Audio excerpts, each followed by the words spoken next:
guys, and welcome back to another Flintstones review. This one is for the 9th episode in the first season, which is the engagement ring. And I must preface this by saying, this episode was like so wholesome and cute. Like, I can't even. I feel like maybe this was where it started becoming like a turning point for the show, into evolving into what it would become more concretely. Because not only do Fred and Barney act more like friends rather than frenemies, like they have been pretty much the entire series up till now, but honestly, just everything about this one is just really sweet in a way that the other episodes have not been yet up until this one. I'm like, okay, this is more the vibe I am used to seeing from this show. Okay, they did hit the stride early if this is a turning point, in fact. So, basically the premise of this one. Barney went out and retroactively bought an engagement ring for Betty, even though they'd been married for years by this point, mind you. But he couldn't afford one before, so he went to, not a pawn shop, but, is consignment store the word I'm looking for? Basically where you can go and pay like a gazillion payments down on the thing you want to buy that's really expensive. So for like 400 something payments, he'll have his ring for Betty paid off. And he's telling Fred that he wants to surprise Betty with it at the right time, but doesn't want her to find it in the meantime. So could you do me a huge favor? Could you hide the ring and keep it safe? And Fred's like, yeah, sure, whatever, that's no big deal. She deserves it. So he decides he's going to hide it somewhere where Wilma will never ever find it, because she doesn't want her blabbing to Betty. Why he didn't just tell Wilma in the first place and just tell her not to tell her, I don't know. That seems like it would have been a lot easier and have saved a lot more trouble, but who am I to judge? We wouldn't have had a show, I guess. So he decides with all those TV dinners that she's been cooking lately, she never actually bakes anymore, so I'm gonna hide it in the flour jar, because she'll never find it there. It'll be safe there. Guess who decides literally same night she's going to bake a cake? And Fred freaks out. And he can't tell her why he's freaking out, so she thinks he's just being really, really weird today. And he's trying to do anything he can to get a hold of the flour jar so he can, like, sift through it, try and figure out, is it in there? Please be in there. He eventually takes off to the bedroom with it, dumps the whole thing, coats everything. Of course she's pissed. It's not in there, so he's like, crap, it must be in the cake batter. What do I do? So he has to find any excuse for her to leave the kitchen so he can dig through the cake batter, which he does, and she's so mad that he literally can't even keep his hands out of the cake batter as a grown-ass man for the cake he allegedly didn't want in the first place, because that was like his first thing of, oh, actually, I don't want a cake. Yeah, I'm watching my figure. Yeah, that. And she's like, yeah, that's probably the only time in your life I've ever heard that.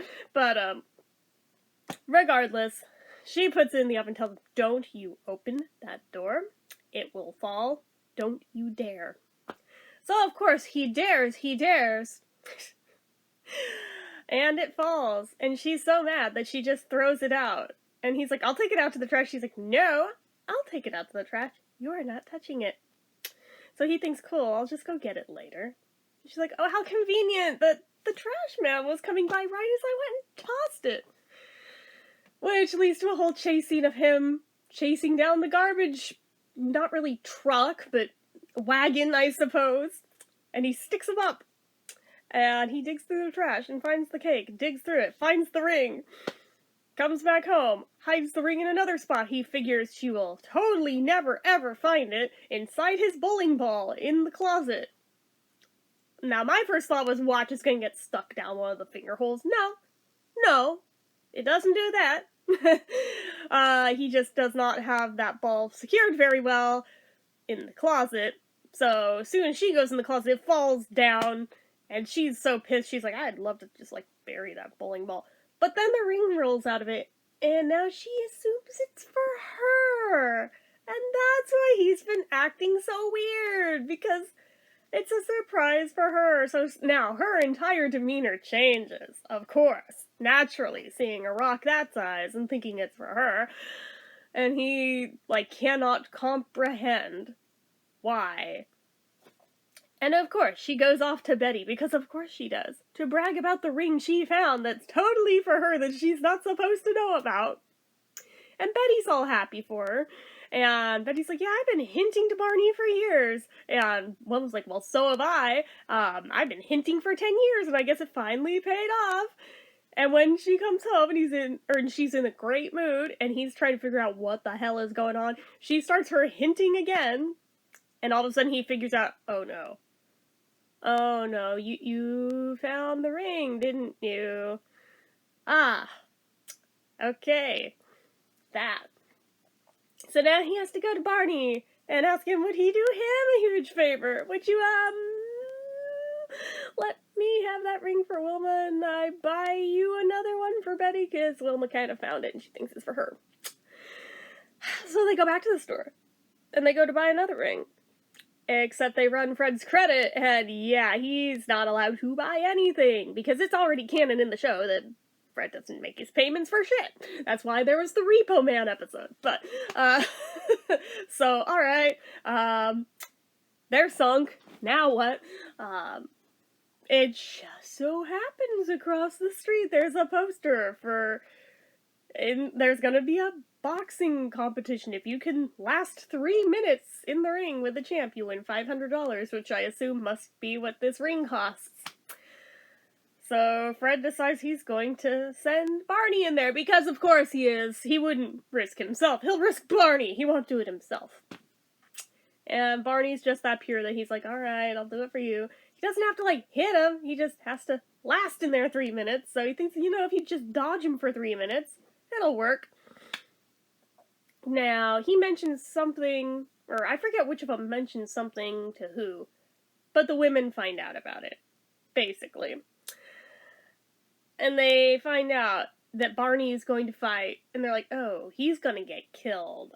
I have some money. Well, I have some money, too. And they go down there, they think they're gonna pay off the organizer, just happens to be $500, to throw the match. He doesn't throw the match. And they take the money and run. So, of course, Barney and Fred think, crap, now we're just screwed. And they're all dejected and stuff. Unbeknownst to them, the women are inside, basically opening a can of whoop-ass on that organizer, who essentially stole their money. He not only gives back the money, but since Wilma, knocked him out, they're like, you know what? You won the $500. So they got the $500 plus their money back. But they don't want to admit it to the men. Nope, they do not. But they admit it, they get the organizer to go give Barney the money, claiming, you know what, actually, we checked the records, and you did last 3 minutes in the ring, so money's yours. So they think that he won. And the women are totally cool to just go along with it. They know they have their money back, they know he has his money. All is going to be well in the world. Fred comes in with Barney on his shoulders, and he's like, he just beat the champ, and it's happy day for everyone. He was able to buy another ring, so now both women have engagement rings. 10 years into their marriages. And all is well in the world. Honestly, I thought it was ridiculously cute. I really did. I think out of the episodes I've watched so far in this project, I think this one's been my favorite so far. I just thought it was really wholesome and really sweet. I hope there's more episodes kind of like that, because I liked the vibe of this one. And I know for a fact there are more like that, because I remember watching it growing up, that there's definitely more like that, because that's what I remember the show being like. So, but yeah, I highly recommend this one if you've never seen it. I think it's really cute. So, anyway, I would give it a 5 out of 5. So, anywho, that's my thoughts and the rundown of the episode, which I basically just spoiled the entire thing of it. It's a 50-plus-year-old show. If you haven't been spoiled by it yet, and you haven't seen it yet, that's kind of on you. You've had plenty of time to see it. Maybe now you are curious to watch it, though, in actual context, which is better than my shitty retelling of it. So, go forth and find it and watch it because it's good. So anyway, that is it for this one, guys. So as usual, you know what to do. If you like this video, go ahead and give it a like. If you're not already and you'd like to be, click subscribe, hit that notification bell icon so you never miss an upload, leave comments down below. Make sure you're following my social media accounts, my Facebook fan page, my Twitter, my Instagram, my eBay, my Reddits, everything and more. It's all down below. And if you like what I do here on this channel and you like to help support it, the donation link, as always, is down in the description. Anyway, guys, till next time, see ya.